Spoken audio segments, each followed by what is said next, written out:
to All Things Radiance. You know, it's a girl, Michelle, the one and only. I hope y'all are having a blessed Sunday. It's been really peaceful here. And I just want to take the time out to say we're at 300 subscribers. Yeah, I know it's not the biggest deal, but we're going to celebrate the small growth them. And I want to take the time out to say thank you guys so much for the support. I feel the love, I appreciate it. Thank you. Road to 1K, yes please. But don't forget to hit that like button if you like the video, share with a friend. Don't be shy, leave in the comments and what you think and interact with me, and of course don't forget to hit that subscribe button. So today I wanted to style my braids, because you know how it is with knotless braids. You have it for a while and you want to switch up the look, you know, even though you have the same style, you want to get like a different little. If you want to see me look up, guys, I'm looking at the mirror on myself. But anyways, you know, when you have braids, you want to give it a different look. I wanted to do that, but I went on the road yesterday and forgot to get accessories that I needed. See, that's my problem since COVID. Once me go up on the road, me ready to go back home like real quick. Can't take the crowd and all of that. So basically that's why I'm not able to do the style I want to do now. But y'all going to be seeing that style next week when I drop the next video Sunday, so you can stay up for that. I'll be basically freshening up the braids because it's about, how long is it now? It's a couple weeks old. It's still looking fresh though, but I want to freshen it up a little bit, wash it, and you know, put a little twist to the style. So I'll be doing that next week, so y'all can stay tuned for that. But today is just a chit chat since I won't be doing the styling show, y'all. But I have just a little, I don't want to call it life update because I haven't really said much about my personal life on here, so I don't even know. Other than relationship status, I don't even think y'all know other much details. So I just want to, you know, share some of that with you guys. But yeah, and like I said a while ago about relationship status, I know I disclosed earlier that I'm single as a Pringle. Well, that's no longer the case, you know. Guys, just keep on looking on my skin. I've been having a breakout from the other day, and oh my god, my skin is coming back. I'm just so happy because anybody know me personally knows, so when it comes down to skincare, I'm a big fan that because I don't like acne. Whereas I don't even like wearing makeup, so you know, skin have to stay clean. But anyways, we're completely straight. Back to what I was saying about relationship status. And I'll tell you a lie, guys, girl in love. Girl don't bother single like a Pringle. Girl in love bad. But yeah, things change. I've been dating. I don't even want to say been dating because that does sound like, yeah, but whatever. And I just, from my experience, I want to share like a few tips from that, because I know it rough out there. I'm not gonna tell no lie. My name not gonna island talk, like it rough out there, and real crappy people are out there, but there are good people too, and I feel like we don't talk about that a lot. But what I would say is never to lower your standards. That's number one. Like tip number one in dating, keep your standards high. Somebody, I promise you, will meet it. Do not ever feel like you need to lower your standard because it now work out in the dating pool. Nah. Stay by yourself, focus on your growth, and keep your standards high. Someone will meet it, and if you've never meet it, just love yourself and go and do your thing. You know what I mean? Yeah. Learn to enjoy your own company, understand yourself more, grow as a person, focus on your personal goals. That there's just so much to achieve in life, and life is not all about relationship, to be honest. So you shouldn't feel like the world at end if you don't have a man.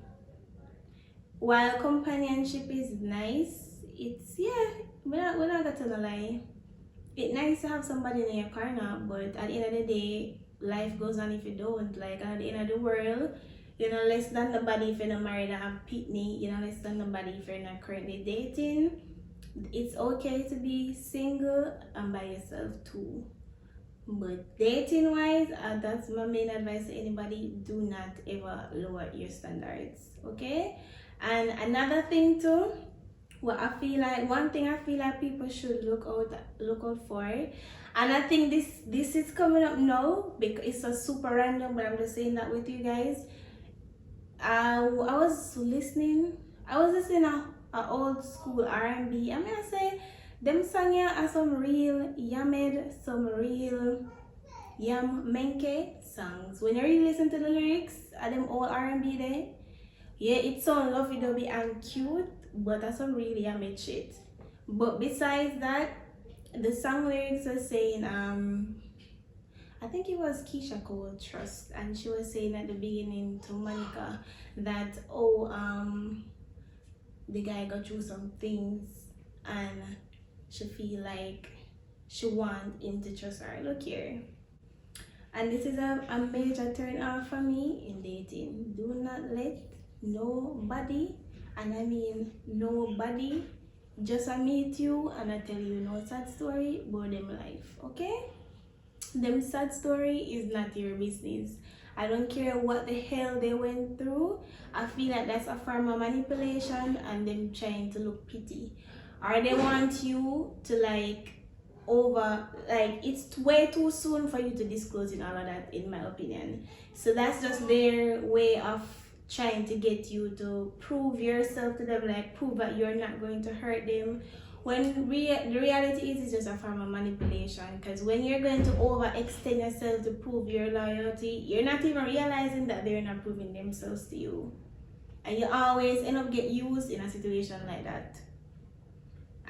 Do not recommend. Like, I don't feel like you should be dating anybody and in the middle of dating or the beginning of dating, them might tell you, oh, them are they broken. Yeah, everybody go through bad things in their life. Like, I don't want to sound mean, but it's the reality. And even if I sound mean, so be it. Like, everybody got through bad things in their past, and it's not my duty to deal with your baggage in the beginning. Like, come to me healed from your past trauma. I am not a therapist, I'm not a psychologist or a psychiatrist, any one of them who no one pick. I am not none of the above. Please do not come to me with your problems, because I'm not approaching you with mine. It don't matter how much time a girl get her heart broken. We don't start dating and start, put yourself out there by saying, so nobody did play me, so I used to get, nobody cares. Like, that's not the person that you're just starting to date prerogative. Like, you can tell them later on when y'all are getting closer, if they make sense and y'all are compatible, and if it's getting somewhere, then after a while you can say that, like, you ask them about them past, because I feel like that's important to ask. And then when you talk about your past, you can put in the your 1 and 2 story, depending upon how close or how private you feel like the person is with the information that you're going to give them. But I don't feel like nobody should be putting all that baggage on anybody at the beginning of dating. It's an instant turn off for me. Sorry. But yeah, like, and what I would say to, I know people are going to say compromise.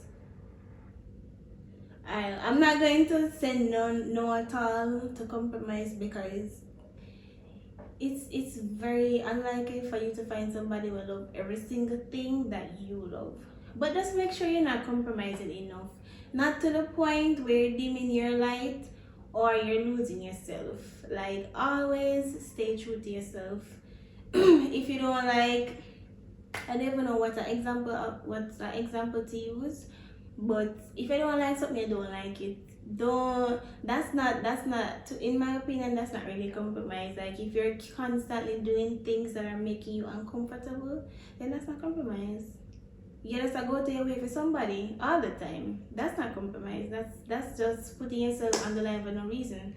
I feel like You should be always be real with yourself. That's it. And if they can't accept or deal with the real you, then that's fine. No, I don't have nobody to take up space and I force somebody to love you. Make them go on. Just be true to yourself. Whoever that's attracted to you will find you. But it doesn't make any sense forcing things, especially in the dating stage. Like we just get to know each other. We're not guaranteeing anybody a future. We're just dating, and dating you're supposed to get to know the person in the dating phase.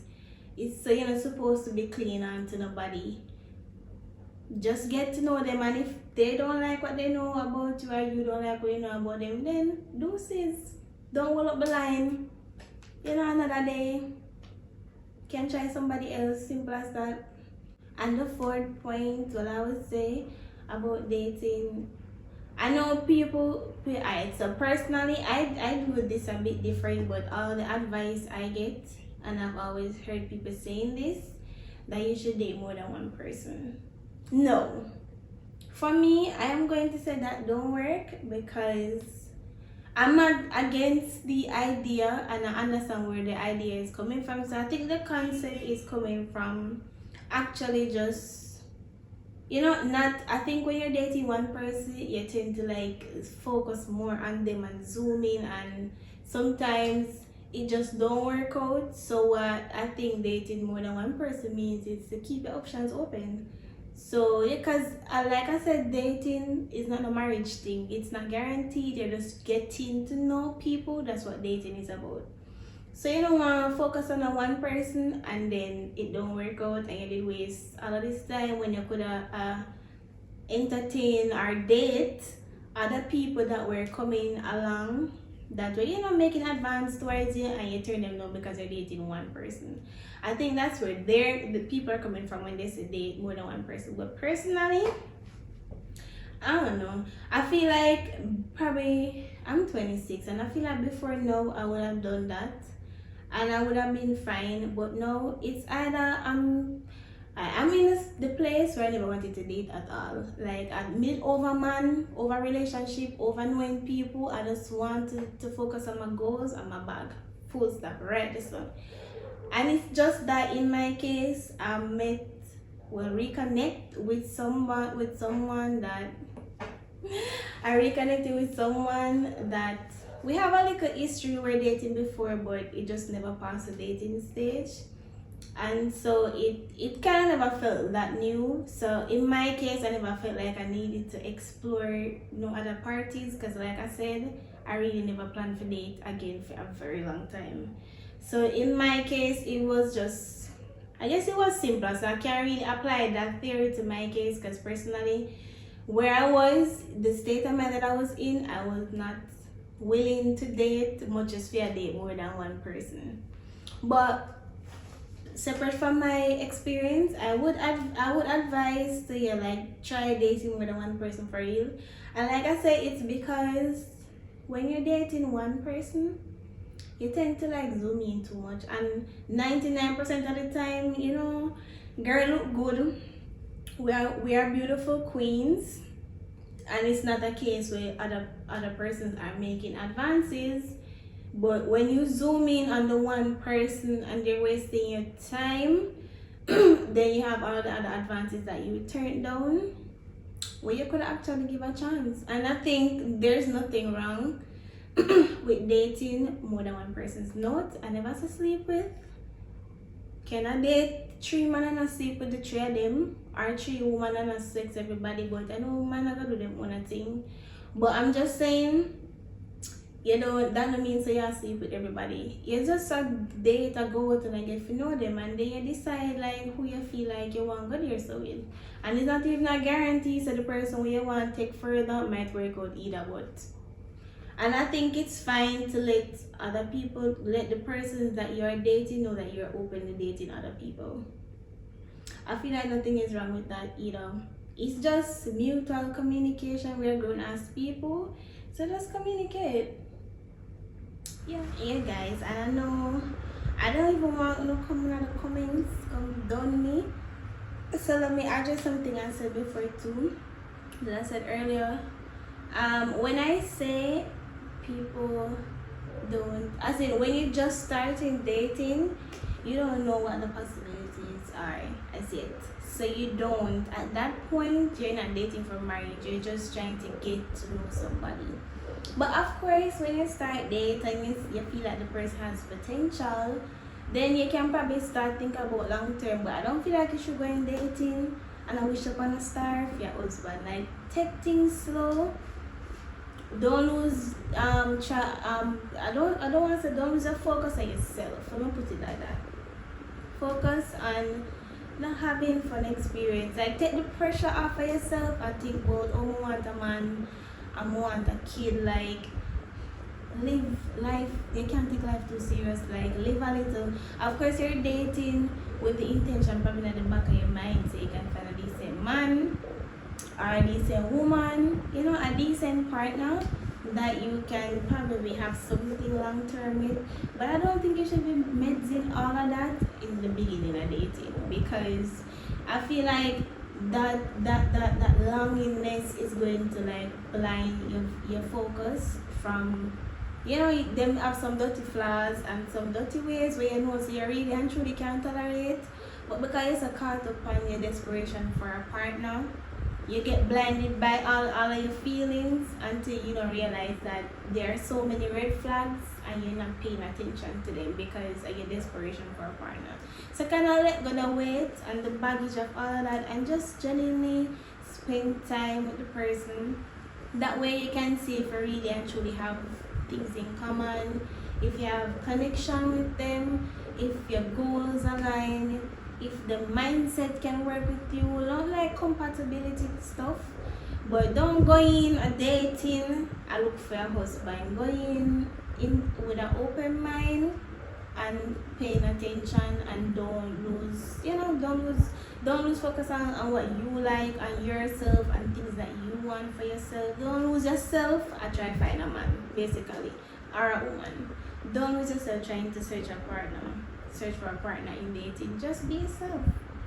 That's what I would say as the last point of for dating. But yeah, one thing I'd want y'all to take away: just love yourself. Nothing will beat self-love. I swear, nothing will beat self-love. And I feel like the moment you start valuing yourself, respecting yourself, and loving yourself, then you will know how, when dating, you will know how you want someone to treat you. Because if I treat myself so well and I pamper myself and I love myself and I treat myself so nice, why would I be dating somebody who treats me less?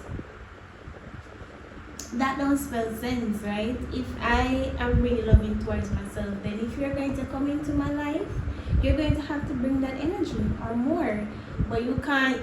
I think you loving yourself sets like a standard for what you're going to accept from people. And that's why everything will come back to self-love. You have to love and respect yourself. Nothing will beat all of that. But yeah, my little dating tips. Not like I'm a dating expert or anything. I'm just sharing from my experience. But thank you guys so much for watching. And if you made it to the end of this video, don't forget to hit that like button and let me know what you think and what you agree or don't agree with. And drop some dating tips too, because you know it rough out there, it rough in the dating scene, no lies. No matter where you are, everybody can attest to that. So let's all help each other, I guess, in a way. But thank you guys so much for watching and have an awesome week, since as this will be dropping Sunday, right at the beginning of the week. So have an awesome week, guys. Super productive week, and stay blessed. Until next time, bye.